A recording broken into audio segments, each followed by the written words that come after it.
And please welcome our next storyteller, Nisse Greenberg. You look very handsome tonight. Thank you. Hey. So it's 2:10. School gets out at 2:13. I got 3 minutes left of study hall with Mr. Healy, who's a fascist. I've been combating this the whole year by playing Javanoid on full volume and saving pictures of genitalia on the background of all the computers. We don't get along very well. And my mom enters the classroom, the computer lab where study hall is. Usually, parents or any visitors aren't allowed into the study hall, but when you're 16, you really don't want your mom to enter and talk to you in front of a bunch of other 16-year-olds. And Mr. Healy sees the surprise, shock, and horror on my face and decides this is a just punishment for me to let my mom talk to me. So she comes in, says, I just need 1 minute. I don't know why she couldn't wait 5 minutes and then talk to me right when school was over, but no, she needs 1 minute. So she comes and sits down next to me. And she starts a conversation in front of my whole class that starts with, Nissa, I know you have a girlfriend now. And I want to stop her, but I'm now just no words are able to form out of my mouth, so I just sort of stare as she continues. And I just want you to know that Daddy and I've never called him Daddy. I don't know why. In this one moment, she decided that I always referred to my father as Daddy. She said, Daddy and I are happy for you. And if you ever need a condom, we can get you them. Why? Why is what I want to say, but all I say is just silence. I can't form words. And she says, look, all I'm saying, and it finally, I gain the courage. I go, Mom, and she sort of finally figures it out. And she says, oh okay. Well, I'll see you later. I love you. And she leaves.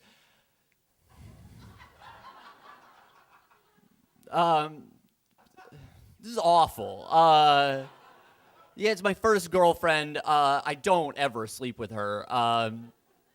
She ends up breaking up with me because I don't sleep with her. Not that I didn't know that I could try. I was 16 and scared of everything. And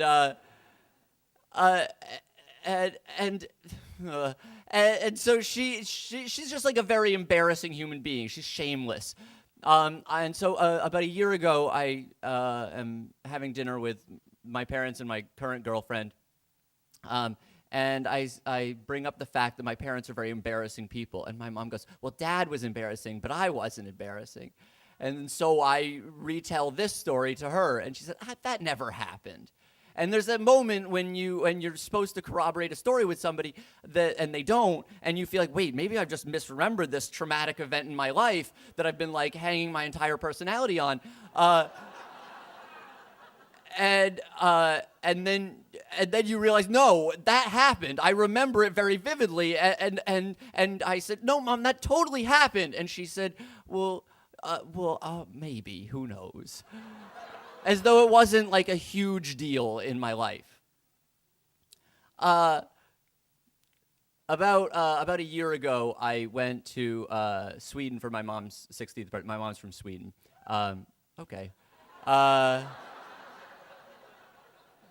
So we went to Sweden for my mom's 60th birthday and my grandmother's 90th birthday. It was their 150th birthday together. It's not really a joke.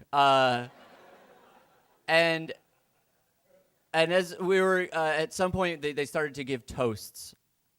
And my mother's best friend from childhood stood up, and she started with Karin Nanamin. I'm going to butcher the Swedish, but Karen's my friend, and my mom's name is Karen. And she said, there's this one time I always remember. We were 11 years old, and we were walking home from school in rural Sweden, and Karen bent down to tie her shoe, And Lotta, this girl, walked up ahead. And as she was walking, a man jumped out of the bushes and grabbed her and tried to take her away into the bushes to do who knows what.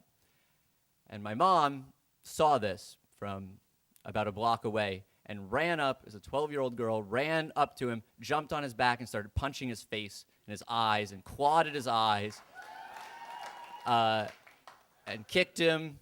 And he let go of Lotta and ran off into the woods. And Lotta said, "I don't know what would have happened if you weren't there. I'm so glad to have you as a friend."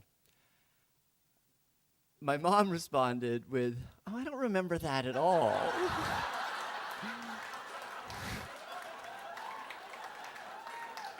So I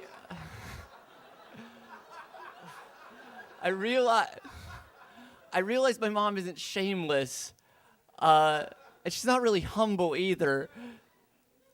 But I don't think it's that she just has a shitty memory either.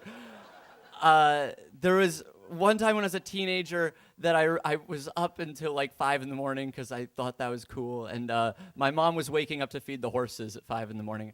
I'm painting you a weird picture of my childhood. And she looked at me and she's like, "You didn't go to sleep yet?" And I said, "Yeah, I don't know. Why are you up?" And she said, "There's a Swedish saying, morgon stund," let me see how to remember this. "Morgonstund har guld in munnen," which means there's gold in the morning's mouth. And I think I finally realized what that really meant. It's not just a jab at my teenage like sleep habits. I think that it's really about that every day is like a brand new day to her, and that it just restarts everything. And there wasn't any point in like focusing on these moments and worrying and dwelling about them all the time. But instead, she just thought every day you get to restart and enjoy the next one. Thank you.